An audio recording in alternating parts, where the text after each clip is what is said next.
Bonjour et bienvenue dans cette nouvelle vidéo de partiel présentée par Epsi et Cara. Aujourd'hui, une petite vidéo pour revenir sur l'utilisation de l'app Simply Plural. On en avait fait un tuto il y a un peu plus d'un an et comme l'app a eu beaucoup de mises à jour depuis, on s'est dit que ce serait bien d'en refaire un. N'hésitez pas à aller voir la première vidéo pour en savoir plus sur l'app en elle-même, mais juste pour vous faire un bref résumé, Simply Plural est une application qui permet d'enregistrer les membres de son système, d'enregistrer les fronts, de faire des sondages, d'envoyer des notifications de switch à ses proches, etc. Et elle est vraiment très utile pour faire du système mapping par exemple, et elle est aujourd'hui disponible en français en plus. Avant de commencer, une petite info sur Partiel et nous. On revient de notre break en pleine forme, en tout cas autant qu'on peut. On a plein de projets et il y aura bientôt plein de nouveautés.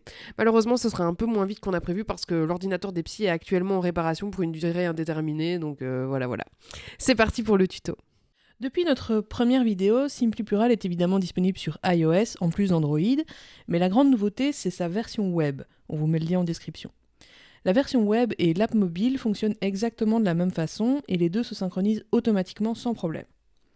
L'option principale de Simply Plural est bien sûr de pouvoir ajouter des membres, des infos les concernant, une image, et même des notes individuelles pour chaque membre du système. Cette fonctionnalité de base n'a pas beaucoup changé.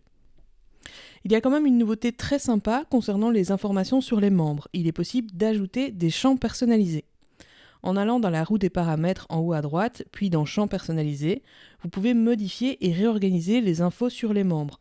Par exemple, si ça compte pour vous, vous pouvez mettre le signe astro ou le MBTI. Aussi, autre nouveauté dans les notes, il est maintenant possible de mettre en forme le texte avec la syntaxe Markdown.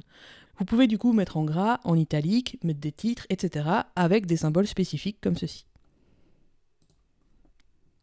Une autre super fonctionnalité qui a été ajoutée, c'est la possibilité de faire des groupes de membres. C'est super utile pour recenser des sous-systèmes ou des membres qui ont des points communs ou tout ce que vous voulez pour vous y retrouver. Il suffit de créer un groupe et d'y ajouter les membres que vous voulez. Et chaque membre du système peut être dans plusieurs groupes. Mettre des membres dans un groupe ne les masque pas de la liste des membres qui se trouvent juste en dessous des groupes. Il est toutefois possible de le faire en allant dans les options, en descendant jusqu'à paramètres des groupes et en cochant cacher dans le groupe racine les membres qui font déjà partie d'un autre groupe. Voilà, ça c'était pour ce qui a changé vis-à-vis des membres. L'autre principale fonctionnalité de Simply Plural, c'est le fait de pouvoir enregistrer les fronts et d'obtenir ainsi un historique de fronts. La fonction de base permet de mettre ou retirer un ou plusieurs membres en front facilement, mais il est maintenant possible de créer des fronts personnalisés. C'est vraiment pratique pour par exemple préciser un front personnalisé blurry ou tout flou, ou encore je sais pas qui est là et puis zut, et pouvoir ainsi avoir un historique de front qui comprend aussi des moments où il n'y a pas de membre précis au front. Aussi, si vous avez souvent des membres qui font des fusions temporaires ou sont en cofront, vous pouvez aussi créer un front personnalisé pour indiquer ces moments plus spécifiques par exemple. Et si vous voulez, vous pouvez aussi indiquer des états ou des symptômes en front personnalisé. Par exemple, vous pouvez créer un front personnalisé anxiété ou énergie, ou vos humeurs, ou la période du mois ou autre. Et comme ça, vous pourrez suivre quel membre front en même temps que tel ou tel état et voir s'il y a des corrélations. Dans tous les cas, pour indiquer un front, que ce soit pour les membres ou les fronts personnalisés, le plus simple c'est d'appuyer sur les petites lignes en bas à droite, puis d'appuyer sur Ajouter un front. Ensuite, dans l'historique de front, vous retrouverez donc tous les fronts qui ont été enregistrés comme ça, mais il est également possible d'ajouter un front qui a eu lieu avant. Vous voyez qu'il est possible d'ajouter une entrée rapide ou une entrée détaillée. Une entrée rapide permet d'ajouter un front qui s'est terminé il y a maximum 2 heures et qui a duré maximum 2 heures également. Et une entrée détaillée permet d'ajouter un front qui a eu lieu à n'importe quelle date et peu importe sa durée. Une petite nouveauté sympa, il est possible de laisser des commentaires sur les différents fronts. Les fronts avec des commentaires sont visibles comme ça. Ça peut vraiment être pratique pour préciser s'il y a eu un trigger par exemple, ou une amnésie éventuelle, ou toute autre chose. Enfin, dernière nouveauté concernant les fronts, il y a maintenant des statistiques. Les stats permettent de voir s'il y a des membres qui frontent plus à certains moments de la journée ou de la nuit par exemple. Elles permettent aussi de voir des infos sur la durée des fronts, la moyenne de fronts des membres, etc. Et tout ça en pouvant préciser la période à analyser. Une autre option super utile de Simply Plural, c'est la possibilité de faire des sondages intrasystème. Un moyen rapide et efficace de recenser l'opinion du système pour prendre une décision. Avant, on ne pouvait faire que des questions où les seules réponses possibles étaient oui, non, abstention et veto, mais maintenant on peut aussi faire des sondages avec des réponses complètement personnalisées.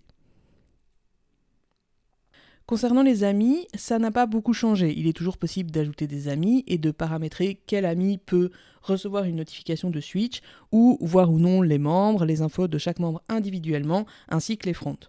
Il est également possible de préciser s'il s'agit d'un ami de confiance ou pas et de mettre des paramètres spécifiques en fonction.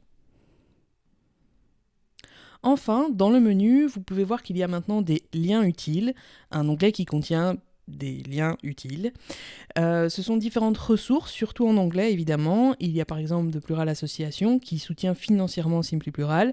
Et puis là, il y a nous, le blog de Partiel, en tant que lien utile en français. Voilà, ça c'était pour le menu, mais vous pouvez voir qu'il y a encore d'autres options dans le tableau de bord qui peuvent vous servir en fonction de vos besoins. Il y a par exemple les rapports d'utilisateurs, ils permettent de s'envoyer les infos contenues dans Simply Plural par email. C'est pratique pour garder une trace ou voir l'évolution ou les transmettre facilement à quelqu'un par exemple. Bref, Simply Plural est une app qui se développe de plus en plus et qui promeut encore de belles évolutions. Il est par exemple prévu à l'avenir qu'il y ait un système de messagerie intrasystème pour que les membres puissent s'écrire. On espère vraiment que ce tuto vous sera utile pour vous y retrouver, il était temps qu'on parle des mises à jour. On se retrouve dans 15 jours ici sur YouTube, le reste du temps sur les réseaux sociaux, et très vite on l'espère pour plein de nouveautés. À bientôt.